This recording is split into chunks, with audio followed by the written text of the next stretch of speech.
আসসালামু আলাইকুম। আমি পলি। আমি এখন আপনাদের একটি গল্প পড়ে শোনাচ্ছি। গল্পের নাম বড় আপা। লিখেছেন শারমিন আঁচল নিপা। পর্ব সংখ্যা 17 থেকে 20 পর্যন্ত সবগুলো একসাথে পড়ে শোনাচ্ছি। আনহারির সোজাসাপটা উত্তর, সেটা তো আপনারা খুঁজে বের করবেন, আমরা তো কেউ বলতে পারবো না। যার মালিকানায় গাড়ি সে তো এখন মৃত। আর সবচেয়ে বড় বিষয়, মালিহা মরে গিয়ে বেঁচে গেছে। না হয় আমি তাকে জেলে পুচিয়ে মারতাম, আমার মায়ের সাথে করা অন্যায়ের প্রতিশোধ নিতাম। আপনার যদি আরও কিছু বলার থাকে বলতে পারেন, আপাতত এসব নিয়ে একদম মাথা ঘামাচ্ছি না আমি। আলবিদ সাহেব আনহারির কথা শুনে তাকেই সন্দেহের প্রথম তালিকায় রাখছেন, সেটা তার মুখ দেখেই বোঝা যাচ্ছে। তবে তথ্য প্রমাণের অভাবে কিছুই করতে পারছেন না। তিনি কথার প্রসঙ্গ পাল্টিয়ে আনহারিকে জিজ্ঞেস করলেন, যতদূর যতদূর জানি আপনি 2 বছর আগে রোড অ্যাক্সিডেন্টে মারা গিয়েছিলেন। মর্গে আপনার লাশের ময়নাতদন্তের রিপোর্টও আছে, ডেথ সার্টিফিকেটও আছে। তাহলে আপনি কে? আনহারির কপালটা কুঁচকে জবাব দিল, আমার ফিঙ্গারপ্রিন্ট ম্যাচ করেছে, আমার সিগনেচার ম্যাচ করেছে। তাহলে আমি কি করে মৃত হই? আমার অ্যাক্সিডেন্ট হয়েছিল, আমার মা আমাকে সিঙ্গাপুর নিয়ে চিকিৎসা করিয়েছে 1 মাস। আমি সুস্থ হওয়ার পর শুনিয়ে আমার লাশ দাফন হয়ে গেছে। আমাকে মৃত হিসাবে সবাই জানে। আমারও বেশ অভিমান চাপে। মাকে বলেছিলাম এখান থেকে আমি অন্য দেশ যাব, তারপর সেখানে পড়াশোনা শেষ করে 2 বছর পর আসব। বাবার উপর অভিমান ছিল বলে মাকে বলেছিলাম আমার ব্যাপারে বাবাকে যেন কিছু না বলে, কারণ বাবা কাকে না কাকে দাফন করে ফেললো নিজের মেয়ে বেঁচে থাকার পরও। তাই বাবাকে মেয়ে হারানোর যন্ত্রণা বোঝাতে চেয়েছিলাম। তবে এখন বুঝতে পারলাম তার কোনো যন্ত্রণা হয়নি, বরং রাসলীলা কাজ করেছে তার মনে। আমি মৃত নই। তখন কাকে মৃত বলে আমার বাবা চালিয়েছে সেটার খোঁজ নিন আপনারা। আমাকে এ বিষয়ে আর জড়াবেন না, আমি পাগল হয়ে যাচ্ছি এসব প্রশ্নের উত্তর দিতে দিতে। শেষের কথাগুলো বেশ জোরে জোরে বলে সে জোরে দম নিতে লাগলো। আলবিদ সাহেব আনহারিকে শান্ত করার জন্য বলল, আপাতত আর কোনো প্রশ্নের উত্তর দিতে হবে না, আমি চলে যাচ্ছি। ঘটনার রহস্য ভেদ করেই যোগাযোগ করব আবার। ভালো থাকবেন। আলবিদ সাহেব চলে গেলেন। আমি আনহারির পাশে গিয়ে তাকে স্পর্শ করলাম। আমার স্পর্শ পেয়ে সে কেঁদে দিয়ে বলল, আমি তো এসব জানতাম না কিছুই। বাবা কেন মরলো, কিভাবে মরলো, তারপরও আমার দিকে কেন প্রশ্ন ছোড়া হচ্ছে? আমি তো পাগল হয়ে যাচ্ছি, আর ভালো লাগছে না, ছন্নছাড়া লাগছে। যতই হোক তিনি আমার বাবা ছিলেন। খারাপ তো লাগছেই আমার। নিজের বাবা খারাপ হলেও হত্যা করা যায় না ফিওনা, অথচ দেখো বাবার মৃত্যুর দায়টা ঘুরে ফিরে আমাকেই দেওয়া হচ্ছে। আনহারির কথা শুনে আমি নিজেও একটা অনুশোচনায় ভুগতে লাগলাম। এখন কোনোভাবেই মনে হচ্ছে না আনহারি আমজাদ সাহেবকে খুন করেছে। বড় আপাকে নিয়ে ভাবতে ভাবতে জীবনের মোড় এমন বাকি এসে থামবে কখনো চিন্তাও করতে পারিনি। আমি রহস্য ভেদ করতে গিয়ে আরও রহস্যে জড়িয়ে যাচ্ছি। আমি আনহারিকে সান্ত্বনা দেওয়ার ভাষা পেলাম না। চুপ করেই তাকে জড়িয়ে ধরে রাখলাম। কিছুক্ষণ পর পরিস্থিতি এমনিই ঠান্ডা হয়ে গেল। আনহারির বাবার মৃত্যুর খবর তাদের আত্মীয় স্বজন জেনেছে অনেক আগেই। তবে বেশিরভাগ আত্মীয় দেশের বাইরে থাকায় আসতে পারেনি। আর সব আত্মীয়ের সাথে তাদের সম্পর্কও এত গভীর না। তার কোনো মামা নেই, নানা নানি মারা গেছে অনেক আগে। তার বাবারও কোনো চাচা নেই। এক ফুপু ছিল, সেও করোনায় মারা গেছে। আনহারির খালা কানাডায় থাকেন। সব মিলে মৃত বাড়ি হলেও বাড়িটা একদম নীরব। মনে হচ্ছে বড়লোকদের মধ্যে আত্মীয়তা ভাবটা ভীষণ কম। মধ্যবিত্ত বা নিম্নবিত্ত হলে এতক্ষণে বাড়িঘর ভরে যেত। সবাই মিলে কান্নার রোল পড়তো, একে অপরকে সান্ত্বনা দিত। কেউ কেউ আবার কান্না কেউ কেউ আবার রান্না করে নিয়ে আসতো। আনহারিও আরও একটু স্বাভাবিক হলো। স্বাভাবিক হয়ে মদিনাকে ডেকে বলল কিছু খাবার যেন কাউকে দিয়ে কিনে আনে। মদিনা মাথা নেড়ে টাকা নিয়ে খাবার কিনতে গেল। সে নিজে যাবে না, বাইরে অনেক কাজের মানুষ আছে, সেখান থেকে কাউকে পাঠাবে। এখানের প্রতিটা কাজের লোক একদম নিশ্চুপ। বড়লোকের ব্যাপারে তারা যেন নির্বাক, তাদের কাজ নিয়েই তারা ব্যস্ত। আনহারি সোফাতে বসলো, আমিও পাশে বসলাম। সে হালকা গলায় বলল, মদিনা যা আনবে খেয়ে নিও, না খেলে তোমার শরীর খারাপ করবে। মা উঠলে মাকেও খাইয়ে নিব। আমি কথার প্রতি উত্তরে বললাম, আপনিও কি কিছু খেয়ে নিন। খেতে তো হবেই, দুনিয়া তো কারোর জন্য থেমে থাকে না। ময়নাতদন্তের রিপোর্টের জন্য অপেক্ষা করছি। না জানি বাবাকে কেমনে কাটাছেড়া করছে। বলেই হালকা কেঁদে দিল। সব মিলে যেন তার ভেতরে হাহাকারটা এখন বাইরে আসতে লাগলো। সকালের আনহারি আর এখনের আনহারির মধ্যে বিস্তর তফাৎ। গোটা একটা দিন কেটে গেল। আমজাদ সাহেবের লাশ দাফনের ব্যবস্থা করা হচ্ছে। ময়নাতদন্তে তার আত্মহত্যায় এসেছে। সে সকাল 5টা নাগাদ গলায় দড়ি দিয়ে আত্মহত্যা করেছে। তার মোবাইল কনভারসেশন ঘেটে বোঝা গেল সে মালিহার সাথে শেষ যোগাযোগ করেছে রাত 3টেয়। মালিহার জন্য সে নিজেই ট্রাকে করে সাদা গাড়িটা গিফট পাঠায়। গাড়িটা সুন্দর করে সাজিয়ে র্যাপিং করে গিফট পাঠায়। তাই ট্রাকে করে নিয়ে যাওয়া হয় গাড়িটা। রাত হওয়ায় সিসি ক্যামেরায় ট্রাকের নম্বর পাওয়া যায়নি, তবে ট্রাক কে চালিয়েছে সেটা পাওয়া গেছে। রাতে আমজাদ সাহেব নিজেই সে লোককে 20,000 টাকা দিয়ে গাড়িটা নিয়ে মালিহার বাসায় পাঠাতে বলেছে আর্জেন্ট, আর একটা শর্ত দিয়েছে গাড়িটা সাজিয়ে পাঠাতে হবে। ট্রাক ড্রাইভারও সে অনুযায়ী কাজ করে। এখানে তার কোনো দোষ না পাওয়ায় সাধারণ জিজ্ঞাসা করে তাকে ছেড়ে দেওয়া হয়। মালিহার একটা গোপন ভিডিও আসে রাত 2:30 যে নম্বর থেকে আসে সেটাও মালিহার নামে রেজিস্টার করা। ধারণা করা গেছে মালিহার সাথে রাত কাটানো ছেলেটায় ভিডিওটা পাঠিয়েছে। ছেলেটার খোঁজ এখনও মেলেনি। ভিডিও দেখেই হয়তো মালিহাকে খুন করার জন্য গাড়ির ব্রেক কেটে তাকে গিফট করেছে। নিজের ভালোবাসার মানুষকে খুন করার প্ল্যান করে নিজেও জীবন দিয়েছে।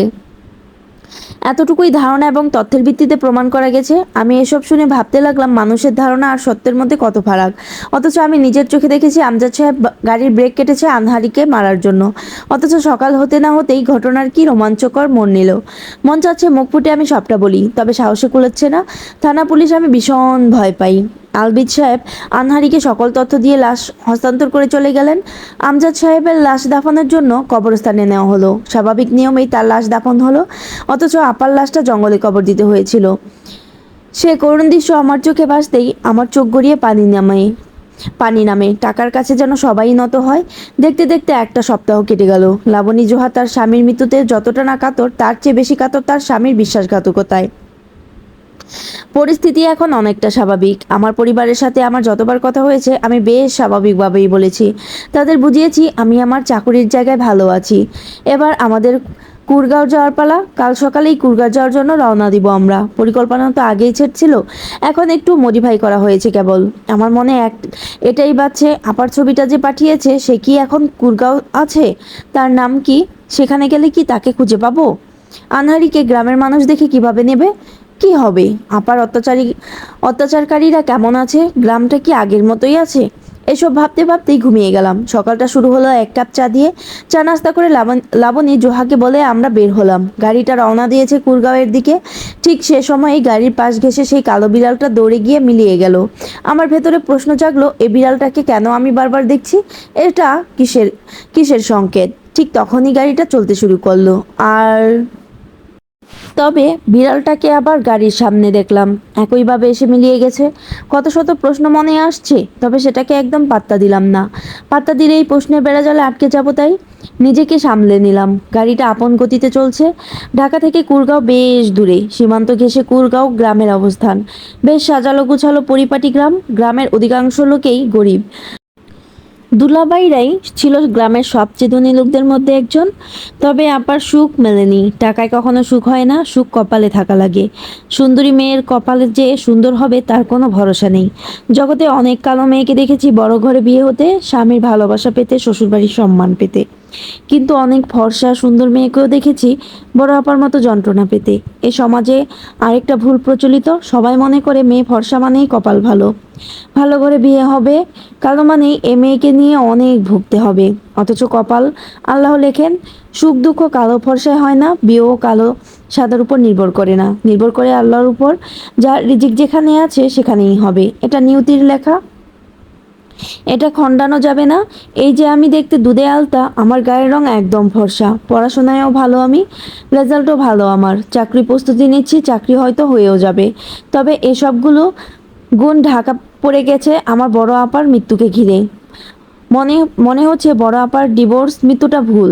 অথচ যারা বড় আপার এই হাল করেছে তারা দিব্যি ভালো আছে। তাদের কোনো ভোগান্তি নেই, ভোগান্তি যেন সব আমাদের। ভাবনায় ছেদ পড়ল গাড়ির জোরে ব্রেকে। আনহারি এতই জোরে ব্রেক কষেছে যে আমি সামনের দিকে হেলে পড়েছি। হঠাৎ এত জোরে ব্রেক কষার কারণ খুঁজতে গিয়ে লক্ষ্য করলাম সামনে একটা কালো কুকুর ছিল, আর সেটাকে বাঁচাতে গিয়েই সে এত জোরে ব্রেক কষেছে। আনহারি গাড়ির ব্রেক কষে গাড়ি থামিয়ে বসে রইল স্থির হয়ে কিছুক্ষণ। তারপর আমার দিকে তাকিয়ে বলল, ব্যথা পেয়েছো? আমি কেবল মাথা নেড়ে না করলাম। সে আমাকে পুনরায় বলল, অনেকক্ষণ হলো কিছু খাইনি। আমার ভীষণ ক্ষুধা পেয়েছে। যতদূর বুঝতে পারছি এটা একটা বাজার, এখানে হয়তো খাবার দোকান থাকবে। চলো গাড়ি থেকে নেমে কিছু খেয়ে আসি আগে, এরপর আবার রওনা দিব। আমিও সম্মতি দিয়ে বললাম, চলেন আপু। দুজনেই গাড়ি থেকে নামলাম। এ রাস্তা দিয়ে আমি 12 বছর আগে ঢাকায় গিয়েছিলাম, আর 12 বছর পরে এখন আসলাম। কিছুই চিনি না আমি এখানে, শুধু চারপাশটা দেখতে লাগলাম। বাজারটা বেশ পরিষ্কার পরিচ্ছন্ন, দোকানগুলো বেশ সাজানো গোছানো। আনহারি বলে উঠল, এ গ্রামের মানুষ বেশ স্মার্ট, তাই না? কত সুন্দর করে সব কিছু পরিষ্কার রেখেছে। সচরাচর গ্রামের বাজারগুলো এত পরিষ্কার হয় না। আমি তো মোটামুটি অনেক গ্রামেই ঘুরেছি, বাজারটা বেশ ভালোই লাগছে, কি বলো? উত্তরে আমি বললাম, আপু আমাদের গ্রামটাও পরিপাটি ছিল, এখন জানি না কেমন আছে। 12টা বছরে অনেক কিছুই পাল্টে গেছে হয়তো। 12 বছরের মধ্যে কখনো ওই গ্রামে যাওনি? না আপু, যাইনি। এত অপমান করেছে যে ওই গ্রাম আমরা যাওয়ার সাহসই পাইনি। আপনি পাশে আছেন বলে যাওয়ার সাহস পাচ্ছি। না হয় হয়তো আপার জন্য আমার মনটা কুড়ে কুড়ে ক্ষত হতো, কিন্তু প্রতিশোধ নেওয়া হতো না, সবাইকে যোগ্য শাস্তি দেওয়া হতো না। আনহারির হাত দিয়ে সবার সমানের দিকটা নির্দেশ করে বলল, চলো ওই খাবারের দোকানটায় বসি, তারপর কিছু অর্ডার করি, যা পাই তাই খেয়ে নেব। আনহারি আর আমি দুজনেই খাবারের দোকানটায় বসলাম। এর মধ্যেই মাঝবয়সী এক লোক এসে আনহারিকে বলে উঠল, অনন্যা মা, কেমন আছো? 5 বছর আগে তুমি যে 50,000 টাকা দিয়ে গিয়েছিলে, সেটা দিয়েই আমাদের এই হোটেলটা এত বড় হয়েছে। বাজারের সবচেয়ে ভালো হোটেল এটা। তোমার নামেই নামকরণ করেছি। তোমার সাথে যোগাযোগের অনেক চেষ্টা করেছি, তবে তুমি আমাকে ঠিকানা বা যোগাযোগ রক্ষা করার মতো কিছু দাওনি বলে পারিনি। লোকটির বয়স 40-এর ঊর্ধ্বে হবে, মাথায় কাঁচা পাকা চুলের সন্নিবেশ, একটি হাত নেই। এক হাতেই তিনি পুরো হোটেল পর্যবেক্ষণ করছেন, অবশ্য কয়েকজন কর্মচারীও রেখেছেন। আমি লোকটির কথা শুনে হোটেলের সাইনবোর্ডটা লক্ষ্য করে দেখলাম, তাতে লেখা অনন্যা বিলাস বাঙালি রেস্তোরাঁ। আমি চমকে গেলাম লোকটি আনহারিকে অনন্যা ডাকাতে। লোকটি যদি আনহারি ডাকতো তাহলে আমার মনে কোনো সংশয় বা প্রশ্ন আসতো না, কারণ আনহারি বিভিন্ন জায়গায় ঘুরেছে। তার পক্ষে এখানে এসে ঘুরে কাউকে 50,000 দিয়ে সাহায্য করাটা অস্বাভাবিক নয়। তবে আনহারিকে অনন্যা বলাতে আমার ভেতরটা কেঁপে উঠেছে। আনহারি কি করে অনন্যা হয়, সব গুলিয়ে যাচ্ছে আমার মাথায় কেবল বাজছে, 12 বছর আগে কে মারা গেল, 2 বছর আগে কার অ্যাক্সিডেন্ট হলো, মালিহার কাছে সাদা গাড়িটা কিভাবে গেল, আমজাদ সাহেব কিভাবে মারা গেল, আর এ আনহারি বা কে, সে কি অনন্যা? এই প্রশ্নগুলোর উত্তর আমি কবে পাবো জানি না। এর মধ্যেই আনহারি চাচাকে বলে উঠল, আপনার হয়তো কোথাও ভুল হচ্ছে। আমি আনহারি, অনন্যা আমার নাম নয়। অনন্যা হয়তো আপনাকে সাহায্য করেছে, সেও দেখতে আমার মতো। আর আমি তো এই গ্রামে এই প্রথম এসেছি, আপনি হয়তো ভুল করছেন। এটা হলো অনন্যার বোন। চাচাও চুপসে গেল আনহারির কথা শুনে, আমার দিকে তাকিয়ে বলল, ও আচ্ছা, দুজন দেখতে একই রকম তো, তাই হয়তো ভুল করে ফেলেছি। তারপর আমার দিকে তাকিয়ে বলল, তোমার বোনকে অবশ্যই নিয়ে আসবে। অনন্যা বিলাসে খাওয়া তার হক। আমি তোমার বোনকে একটা বেলা খাওয়াতে চাই। এক হাত না থাকায় কেউ কাজ দিচ্ছিল না, মানুষের ধারে ধারে ভিক্ষা করেছি। তখন তোমার বোনের কাছে ভিক্ষা চাওয়ায় রেগে যায়, সে আমাকে ভিক্ষা দেয়নি, কতগুলো কথা শুনিয়ে আমাকে 50,000 টাকা দিয়েছিল, আর বলেছিল মানুষের কাছে চেয়ে খাওয়ার চেয়ে কিছু করে খাওয়া শ্রেয়। এ টাকায় যা পারেন করবেন, নিজে কিছু করে খাবেন। তার কথাগুলো আমি অক্ষরে অক্ষরে পালন করে আজ আমারই হাল। এখন আমার দোকানেই কাজ করে মানুষ। এই পরিবর্তন আল্লাহ তোমার বোনের হাত দিয়েই করেছে। যাই হোক, তোমার বোনকে আমার সালাম দিও। আমি তোমাদের জন্য আমার রান্না করা স্পেশাল হাঁসের মাংস, গরুর কলিজা বোনা নিয়ে আসছি। কথাগুলো বলে তিনি চলে গেলেন। আমি আনহারির দিকে তাকিয়ে বললাম, আপু, আমার বোন তো 12 বছর আগে মারা গেছে, তাহলে সে কি করে 5 বছর আগে সাহায্য করবে? আর আমরা তো হতদরিদ্র ছিলাম, আমাদের পক্ষে কি 50,000 দিয়ে সাহায্য করা সম্ভব? আপনি কোনোভাবে তাদের সাহায্য করেছিলেন? হয়তো আনহারি শুনতে গিয়ে তারা অনন্যা শুনেছে, যেহেতু দুটি নামের শব্দ প্রায় পাশাপাশি। আনহারি মাথা নেড়ে বলল, এত চিন্তা কেন করো তুমি? আমি যখন বলেছি এ গ্রামে আমি আসিনি, তার মানে আসিনি। আমি একটা কাজ করব, সেটা তো আমার নাম নিয়ে, তাই না? অনন্যার নাম নিয়ে কেন করব? আর অনন্যাকে তো আমি চিনতামই না, তোমার মাধ্যমে চিনেছি। সে যাকেই দেখেছে। হতে পারে আমাদের পথভ্রষ্ট করার জন্য শত্রুপক্ষ এমন করছে। এসব বিষয়ে মাথা না ঘামিয়ে যা খাওয়ার সেটা খেয়ে চলো। যত বেশি চিন্তা করবে তত বেশি বিষয়গুলো এলোমেলো লাগবে। চাচার নাম খয়রব আলী তার এক হাত দিয়ে আমাদের জন্য খাবার পরিবেশন করছে, বেশ উৎসাহ এবং ভালোবাসা নিয়ে। তার এই আবেগে আমি কোনো কমতি দেখছি না, মিথ্যা দেখছি না। আমি যতই ভাবছি ততই গুলিয়ে ফেলছি সব। খয়রব আলী সব এনে আমাদের সামনে দিয়ে বলল, আরও কিছু লাগলে বলবেন। আনহারি হেসে জবাব দিল, এ খাবারই তো খেতে পারবো না। আমি খাওয়া শুরু করলাম, সেও শুরু করলো। খাওয়াটা বেশ মজার ছিল। অনেক দিন পর মনে হচ্ছে অমৃত খাচ্ছি। আমি বেশ তৃপ্তি নিয়ে খেলাম। আনহারির ক্ষেত্রেও তাই। খাওয়া শেষে আনহারি বিল দিতে নিলে তারা বিল নেয়নি, জোর করেও তাদের দেওয়া যায়নি, তাই বিল না দিয়ে আমরা চলে আসলাম। গাড়িতে উঠে আবারও রওনা দিলাম কুরগাঁওয়ের পথে। গাড়িটা চলতে চলতে কুরগাঁওয়ে থামলো সন্ধ্যায়। গ্রামটা একদম বদলে গেছে। হালতেই বদলে গেছে পুরো গ্রামের হালতেই বদলে গেছে। আনহারি আর আমি গাড়ি থেকে নামতেই মাগরিবের আজান পড়লো, আর সে সাথে গল্পের নতুন মোড় নিল। চারপাশে আজানের ধ্বনিতে মুখরিত। গ্রামটা একদম পাল্টে গেছে। আগের মতো কেউ আর গরিব নেই, সবারই মোটামুটি টাকা হয়েছে। বেশিরভাগ টাকা এসেছে বিদেশে গিয়ে খেটে। আনহারি চারপাশটা তাকিয়ে দেখছে, তার চোখগুলো রক্তবর্ণ হয়ে যাচ্ছে। কেমন জানি ভুতুরে সিনের মতো লাগছে সবটা। মনে হচ্ছে ডিরেক্টর এই বুঝি কাট বলবে। দমকা বাতাস চারদিকে বয়ে চলেছে, ঝড় আসবে মনে হচ্ছে। অসময়ে ঝড় ভালো লক্ষণ নয়। আমাকে আর আনহারিকে ছোট ছোট বাচ্চারা গরু নেওয়ার সময় দেখছে, তবে তারা গ্রামের প্রবীণ না হয় চিনতে পারছে না। তাদের বয়স 10 থেকে 15-এর মধ্যে হবে, তাই তারা কেউ কোনো কিছু বুঝছে না। এটা নিয়ে এখনো শোরগোল দেখা যাচ্ছে না। খানিকটা দূরেই দুলাভাইদের ভবনটা এখনো সুসজ্জিত। ভবনের রং দেখলেই মনে হয় এ বাড়ির ভেতরের মানুষগুলো বেশ ভালোই আছে। আনহারিকে আমি বাড়িটা নির্দেশ করে বললাম, ওইটাই আমার আপার শ্বশুর বাড়ি। বাড়ির পেছনের জাম গাছটাকে আর দেখতে পেলাম না, হয়তো কেটে ফেলেছে। আমি আনহারিকে পুনরায় বললাম, পেছনের জাম গাছটা হয়তো কেটে ফেলেছে। বাড়ির পেছনের জাম গাছটাতেই আপা গলায় দড়ি দিয়েছিল। আনহারি কিছুক্ষণ চুপ রইল। চারদিকটায় আজানের ধ্বনি থেমে গেল। অন্ধকার নেমে আসার সাথে সাথে গ্রামটাও নিস্তব্ধ হয়ে গেল। আনহারি আর আমি আপার শ্বশুর বাড়ির দিকে এগুচ্ছি। কত বছর পর এখানে আসলাম, ভীষণ ভয় আমাকে গ্রাস করছে। এর মধ্যেই আমিন চাচা সামনে আসলো। 12 বছর আগে কত তাগড়া ছিল, এখন একদম নেতিয়ে গেছে। কালো চুলে সাদা পাক ধরেছে। চাচাকে দেখে আমার আগের কথাটা মনে পড়ে গেল। বাবা তখন আপার লাশ নিয়ে ঘুরছে, কেউ আপাকে খাটিয়া পর্যন্ত দেয়নি। লাশটা বাবা বাঁশের দাড়ি, গ্রামের ভাষায় এটাকে দাড়ি বলে, তবে এটা মূলত বাঁশ দিয়ে তৈরি পাটি, দাড়ি দিয়ে মুড়ে নিয়ে কবরস্থানে গিয়েছিল কবর দিতে। তখনই আমিন চাচার বাবাকে প্রথম বাধা দেয়। বাবাকে সাপ সাপ করে বলে দেয়, পেট বা পেট বাজাইছে এমন নষ্টা মেয়ের লাশ এই কবরস্থানে দাফন করা যাইব না। আমার বাপ মা এই কবরস্থানে আছে, আরও অনেক সম্মানীয় মানুষ এখানে আছে। এই কবরস্থানকে তো অপবিত্র বানানো যাবে না। অনেক হাজিদেরও এখানে দাফন করা হয়েছে, সুতরাং তোমার মেয়ের লাশ এখানে দাফন করা যাবে না। বাবা তখন হাত জোর করে বলেছিল, ভাইজান আমার মেয়ে এতটাও খারাপ ছিল না, আপনি দয়া করে আমার মেয়েটাকে কবর দিতে দিন। এ লাশ আজকে কবর দিতে না পারলে পচে যাবে, দুর্গন্ধ ছড়াবে চারদিকে, শিয়াল কুকুর এসে আমার মেয়েটাকে খুবলে খাবে। বাবা হয়ে এই দৃশ্য আমি দেখতে পারবো না, আমার মেয়েটাকে দাফন করতে দিন দয়া করে। বাবার আকুতি চাচার কানে পৌঁছালেও অন্তরে প্রবেশ করেনি। সে ধমক দিয়ে বাবাকে বলল, আমি কেন গ্রামবাসীর কেউ চায় না অনন্যার এখানে দাফন হোক। দেখো মিয়া, কথা বাড়াইও না, কথা বাড়াইলে বিষয়টা খারাপের দিকে যাবে, হানাহানির দিকে যাবে। জঙ্গলে ফেলে দাও। এরকম নষ্টাকে শিয়াল কুকুর খেলেই ভালো। এখান থেকে দূর হও, আলগা পিরিত দেখানোর সময় নাই।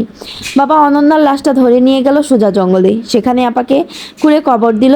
পরদিন খবর আসলো আপার কবর শিয়াল খুঁড়ে লাশ খেয়ে ফেলেছে অর্ধেক। বাবা আর যায়নি সেখানে, হয়তো সে দৃশ্য নিজ চোখে দেখার সাহস তার কুলায়নি। আপার এই কথাগুলো মনে হলে আমার ভীষণ কষ্ট হয়। এ মেয়েটা দুনিয়াতে বেঁচে থেকেও সম্মান পেল না, আবার মরে গিয়েও না।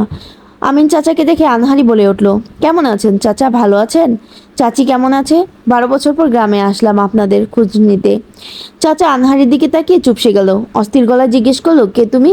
আনহারি হেসে জবাব দিল, আরে আমি অনন্যা, চিনতে পারছেন না? গিয়েছিলাম দেশের বাইরে পড়াশোনা করতে, পড়াশোনা শেষে ফিরে আসলাম। লক্ষ্য করলাম 12 বছরে অনেক কিছু পাল্টে গেছে। দীপক ওনাকে বিয়ে করে নিয়েছে, কিন্তু প্রথম বউ থাকা সত্ত্বেও তাকে ডিভোর্স না দিয়ে অনুমতি ছাড়া দ্বিতীয় বিয়ে করা তো আইনে নেই। এগুলো নিয়েই আলোচনা করব। আমিন চাচা লা হাওলা ওয়ালা কুয়াতা ইল্লা বিল্লাহ বলে দৌড় দিল। আনহারি একটু উচ্চস্বরে হাসলো। আনহারির ভাব দেখে মনে হচ্ছে সে আমিন চাচাকে আগে থেকেই চিনে। আমি মনে কিন্তু নিয়ে ওকে জিজ্ঞেস করলাম, আপনি কি আমিন চাচাকে চেনেন? উত্তরে সে বলল, না, কেন বলো তো? আমিন চাচা আপনার দাফন নিয়ে অনেক ঝামেলা করেছিল। হঠাৎ আমিন চাচা আপার দাফন নিয়ে অনেক ঝামেলা করেছিল। হঠাৎ করে ওনাকে এভাবে ভয় দেখানোতে মনে হলো চিনেন। উনি একটু বয়স্ক মানুষ, অনন্যাকে চেনার কথা, তাই একটু মজা করলাম। এ গ্রামের মানুষও অনন্যার সাথে অন্যায় করেছে, সেটার প্রতিশোধ নেওয়া তো দরকার, তাই না? আমি কেবল দম ছেড়ে উত্তর দিলাম, হুম। আপার শ্বশুরবাড়ির মূল ফটকে যেতেই নিয়ামত চাচা আটকে ধরলেন। এ বাসার দারোয়ান আগেও নিয়ামত চাচা ছিলেন।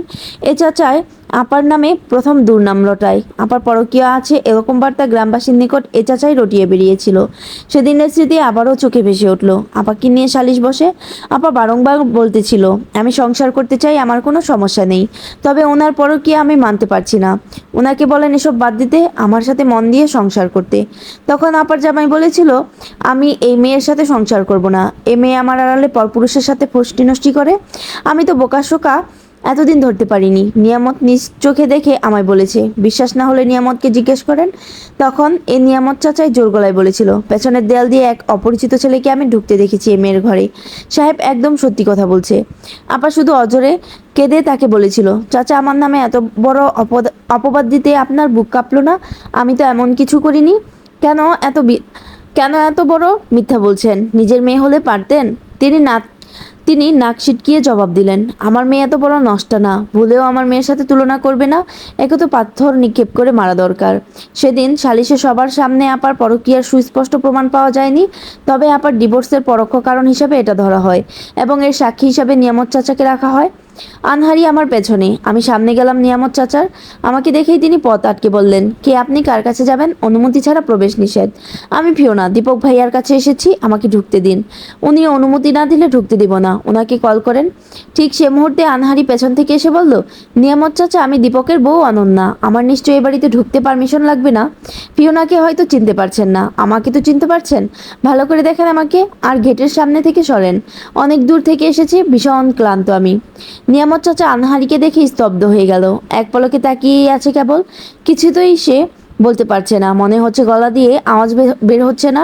সব মিলিয়ে সে যে ভীষণ ভয় পেয়েছে সেটা বোঝা যাচ্ছে। আনহারি এবার তার হাতে একটা ধাক্কা দিয়ে বলল, সরেন তো, আমাকে ঢুকতে দিন। বলেই ঢুকতে নিল আনহারি, সাথে আমিও। ঠিক এ মুহূর্তে বোমার বিস্ফোরণের মতো নিয়ামত চাচা চেঁচিয়ে উঠল, আর এখান থেকে আনহারি আর আমার নতুন লড়াইয়ের শুরু হলো।